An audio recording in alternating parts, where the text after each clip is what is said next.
The village of Eyam is a small Derbyshire village surrounded by hills which stretch upwards onto high moorlands. It is an isolated village of stone cottages and an aura of a poignant past, of which reminders glare from every cottage or lie scattered about the gardens and surrounding fields. It may come as no surprise that the village is haunted.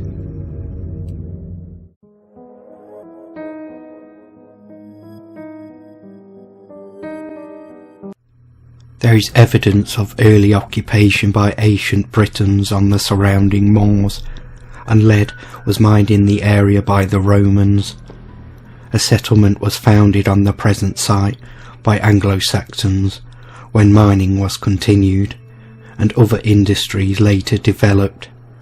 However, Eyam's main claim to fame is the story of how the village chose to go into isolation to prevent infection spreading after a bubonic plague was discovered there in 1665. A row of houses stands next to the parish church and are known as the Plague Cottages. In 1665, Mary Cooper, along with a tailor named George Vickers, lived in one of the cottages and was the source of the plague. In September, George received a parcel of damp cloth from London, which he spread out to dry before the fire. Unbeknown to him, his actions released plague-carrying fleas, whose bite would, within the next 12 months, decimate the small community. The first victim was Vickers himself, who died of a strange fever on the 7th of September 1665. Within 2 weeks, his landlady's young son, Edward Cooper, had also died, and the villagers braced themselves for the horror which they knew lay ahead. Over the coming months, the plague spread rapidly, and, under the leadership of their vicar, William Mopesson, the villagers made the brave, and for many fatal, decision to cut themselves off from the outside world, in order to prevent the plague from spreading throughout the district. The church closed its doors, and families buried their dead in their own back gardens or fields. Supplies were left at a rock outside the village at what is known as the boundary stone. Payment was left in hollows in the stone, which were filled with vinegar to purify the tainted coins. It is here that the apparition of a man is seen weeping before striding off and disappearing. The vicar's, William Mopesson's wife, Catherine, had died on the 25th of August, and her gravestone can still be seen in the churchyard. On the date of her death, the spirit of William can be seen standing beside her grave, uttering a prayer. As you stroll through the village of Eyam, it is difficult not to shudder at the constant reminders of that fateful year. Most of the cottages are adorned with small plaques, listing the residents who succumb, together with the dates of their deaths. At different places around the village, you come unexpectedly upon victims' graves, where much of the recorded phenomenon takes place.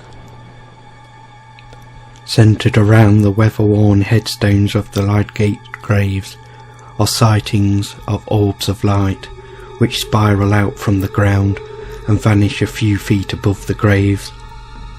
The ghost of what is believed to be Mary Darby has been seen kneeling between hers and her father's grave, talking softly, and at times lamenting for their awful fate.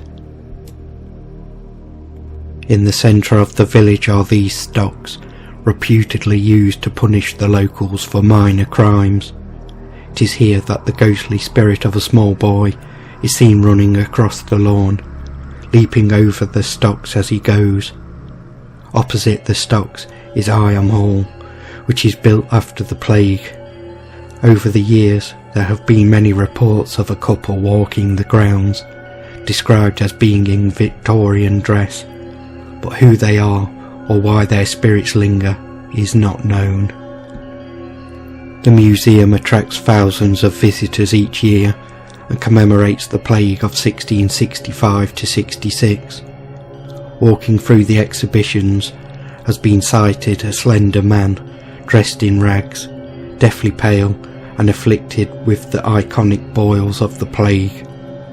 Why this spirit haunts the museum is not known. At the end of a dirt track on the outskirts of the village, a dry stone wall circles the 7 graves of the Riley family. These graves have been the location of many sightings of orbs of light and what has been described as a shadow person that is said to transform into a snarling dog, which has been known to chase visitors away. But perhaps more bizarrely is the sighting of what has been called druids forming a ring around the graves and chanting, which has been heard in the surrounding hills. In the same hills, walkers have reported seeing a small elf-like creature that mischievously throws sticks and stones at passers-by. In the dead of night, reports of metal clangs are heard in the streets, along with the sightings of a man carrying a pick and shovel. This spirit is believed to be of Marshall Hoe, the unofficial gravedigger who survived the plague despite handling many infected bodies. By the time the last victim died on the 1st of November 1666, the plague had claimed the lives of 260 residents from a population of 350. The village's heroic act of self-sacrifice is still remembered annually at the end of August, when the village holds Wakes Week. This colourful festival consists of well-dressing and commemoration and culminates in the open-air service, at the end of which the current rector's wife lays a bunch of roses upon the grave of Catherine Mopesson.